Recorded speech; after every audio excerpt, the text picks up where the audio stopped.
প্রশান্ত মহাসাগরের মাঝে এক ছোট্ট দ্বীপ যার নাম স্টার আইল্যান্ড বা রাপা নুই। এই দ্বীপে ছড়িয়ে ছিটিয়ে আছে শত শত বিশাল আকৃতির পাথরের মূর্তি, যাদের বলা হয় মোয়াই।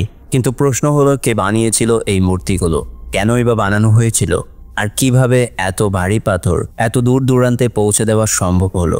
আজকের এই ডকুমেন্টারিতে আমরা খুঁজে বের করব মোয়াই মূর্তির পেছনে অজানা ইতিহাস, বৈজ্ঞানিক গবেষণা, স্থানীয় বিশ্বাস এবং সেই সব বিস্ময়কর তথ্য যা চিরকাল আমাদের কৌতূহলের খোরাক হয়ে থাকবে।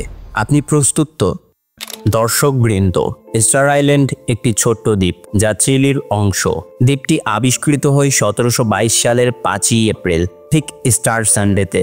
সেই থেকে নাম হয়ে যায় স্টার আইল্যান্ড, কিন্তু স্থানীয় ভাষায় এর নাম রাপা নুই। এই দ্বীপের আয়তন মাত্র 63 বর্গমাইল, জনসংখ্যাও খুব কম। তবে এই ছোট্ট দ্বীপটি বিখ্যাত হয়ে ওঠে কারণ এখানে পাওয়া যায় 900 এর বেশি পাথরের মূর্তি, যাদের প্রতিটি 10 থেকে 30 ফুট উঁচু এবং 80 টনেরও বেশি ভারী।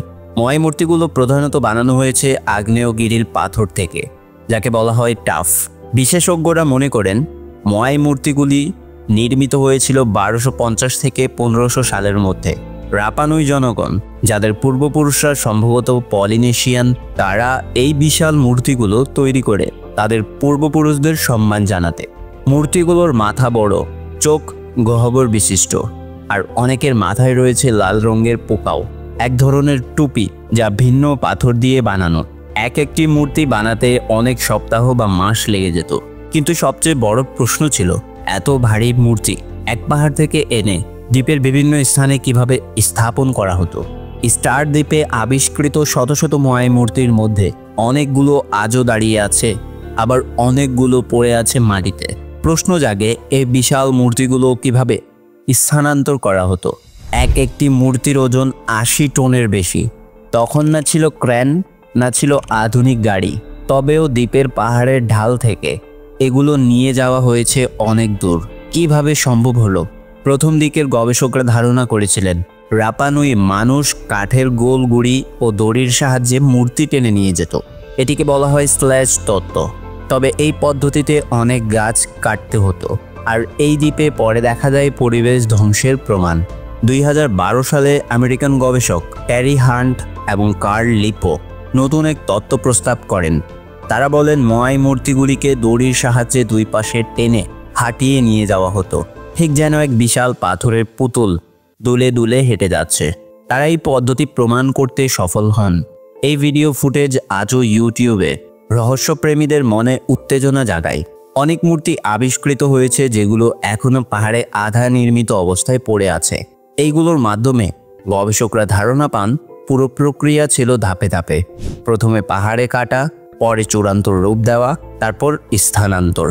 প্রত্যেক মোয়াই মূর্তি আসলে একটি ব্যক্তির প্রতিনিধিত্ব করে, সম্ভবত কোনো বংশের প্রধান, যাকে মৃত্যুর পর দেবতা হিসেবে পূজা করা হতো। রাপা নুই সংস্কৃতিতে মানা নামে একটি ধারণা আছে।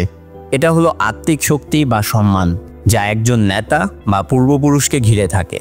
মোয়াই মূর্তি ছিল সেই মানার বাহক। আরও আশ্চর্যের বিষয়, অধিকাংশ মূর্তি দ্বীপের ভেতরের দিকে মুখ করা, যেন তারা গ্রামবাসীদের দিকে তাকিয়ে তাদের পাহারা দিচ্ছে। অনেক মোয়াই মূর্তিতে চোখ ছিল সাদা প্রবাল পাথরের তৈরি, আর মাথায় ছিল লাল পুকাও টুপি। এটি উচ্চপদস্থ নেতাদের প্রতিনিধিত্ব করত। কিছু গবেষক মনে করেন পুকাও প্রতীক ছিল মানা শক্তির চূড়ান্ত রূপের। 2019 সালের এক গবেষণায় দেখা যায় মূর্তির অবস্থানগুলো দ্বীপের জলের উৎসের কাছাকাছি। এর মানে দাঁড়ায় এগুলো শুধু ধর্মীয় নয়, বরং কৌশলগত দিক থেকেও গুরুত্বপূর্ণ ছিল। স্টার দ্বীপের মোয়াই মূর্তিগুলো নিয়ে গবেষণা শুরু হয় ইউরোপীয় উপনিবেশের পর। 19 শতক থেকে শুরু করে আজ পর্যন্ত এই দ্বীপ নিয়ে অসংখ্য গবেষণা হয়েছে। কিছু রহস্যের সমাধান হয়েছে, আর কিছু রয়ে গেছে অমীমাংসিত। তবে আধুনিক প্রযুক্তি যেমন জিও স্ক্যানিং, ড্রোন ম্যাপিং এবং ডিএনএ গবেষণা আমাদের চোখে এনে দিয়েছে আরও অনেক নতুন তথ্য।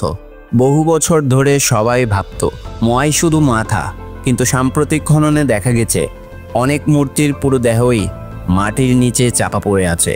তাদের হাত, প্যাট, এমনকি কিছু কিছুতে অদ্ভুত প্রতীক খোদাই করা রয়েছে। এটি প্রমাণ করে এই মূর্তিগুলো আসলে পূর্ণাঙ্গ মানব আকৃতির প্রতিচ্ছবি, যা কালের আবর্তে মাটি চাপা পড়ে গেছে। আধুনিক জিনগত গবেষণায় উঠে এসেছে রাপা নুই জনগণের মধ্যে শুধু পলিনেশিয়ান নয়, দক্ষিণ আমেরিকার কিছু জিনগত মিলও রয়েছে। এর মানে তারা হয়তো দক্ষিণ আমেরিকার আদিবাসীদের সঙ্গে যোগাযোগ করেছিল। তবে এই গবেষণা এখনও বিতর্কিত। অনেক গবেষক এই তথ্য মানেন না, আবার কেউ কেউ মনে করেন এটি মোয়াই মূর্তির রহস্যের আরেকটি সূত্র। 2023 সালে এক শুকিয়ে যাওয়া হ্রদের তলদেশে পাওয়া গেছে একটি নতুন মোয়াই মূর্তি। এই আবিষ্কার প্রমাণ করে দ্বীপের এখনও অনেক রহস্য উন্মোচিত হয়নি। এই ঘটনায় আবার আলোচনায় উঠে আসে দ্বীপ কি আরও বড় ছিল একসময়, কিংবা আরও কত মূর্তি আজও লুকিয়ে আছে মাটির গভীরে। মোয়াই মূর্তির পেছনে যে সভ্যতা রাপা নুই, তারা একসময় ছিল অত্যন্ত উন্নত, কিন্তু আজ তারা ক্ষুদ্র একটি জনগোষ্ঠীতে পরিণত হয়েছে। কিভাবে হলো এমন পতন? গবেষকরা বলেন এই পতনের মূল কারণ ছিল পরিবেশ ধ্বংস। মোয়াই পরিবহনের জন্য প্রচুর গাছ কাটা হয়েছিল। পুরো দ্বীপ একসময় ছিল বনভূমি, যা কয়েক শতকে পরিণত হয় নির্জন ঘাসের মাঠে। গাছ না থাকায় মাটি ক্ষয়ে যায়, ফসল উৎপাদন কমে যায়, পানি সঞ্চয় কমে যায়। ফলাফল দুর্ভিক্ষ, অভ্যন্তরীণ সংঘর্ষ এবং ধীরে ধীরে সভ্যতার পতন। অনেকে মনে করেন দ্বীপের জনগণের মধ্যে একসময় শুরু হয় গৃহযুদ্ধ। প্রতিপক্ষ একে অপরের মোয়াই মূর্তি ফেলে দেয়, যাতে সেই বংশের মানা শক্তি ধ্বংস হয়। এজন্য দ্বীপে যত ভাঙ্গা মূর্তি পড়ে আছে তাদের মধ্যে অনেকে ইচ্ছাকৃতভাবে ফেলা হয়েছে। আজ মোয়াই শুধু পাথরের মূর্তি নয়, তারা হয়ে উঠেছে মানব সভ্যতার চরম সৃষ্টিশীলতার নিদর্শন। কিন্তু জলবায়ু পরিবর্তনের কারণে এখন এসব মূর্তি আবার ঝুঁকির মুখে। স্টার দ্বীপের তীরে দাঁড়িয়ে থাকা অনেক মোয়াই ধীরে ধীরে ক্ষয়প্রাপ্ত হচ্ছে সাগরের লোনা বাতাস ও ঢেউয়ের আঘাতে। বিশেষজ্ঞরা বলছেন এইভাবে চলতে থাকলে কয়েক দশকের মধ্যে অনেক মূর্তি হারিয়ে যাবে। ইউনেস্কো এই দ্বীপকে বিশ্ব ঐতিহ্য হিসেবে ঘোষণা করেছে।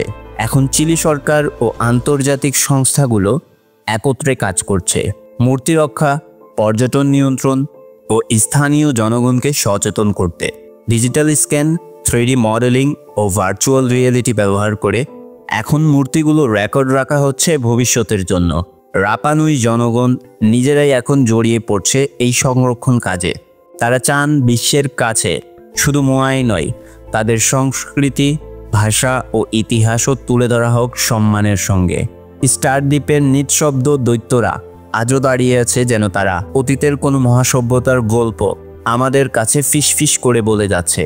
এই মূর্তিগুলো শুধু এক দ্বীপের ঐতিহ্য নয়, বরং আমাদের সবার জন্য এক শিক্ষা। প্রকৃতিকে অবহেলা করলে সভ্যতা ধ্বংস হতে পারে, আর সম্মিলিত প্রচেষ্টায় আবার তাকে রক্ষা করাও সম্ভব। আপনি কি মনে করেন, আমরা মোয়াই মূর্তির সব রহস্য জানি, নাকি এখনও অনেক কিছু অজানা? কমেন্টে জানান আপনার মতামত।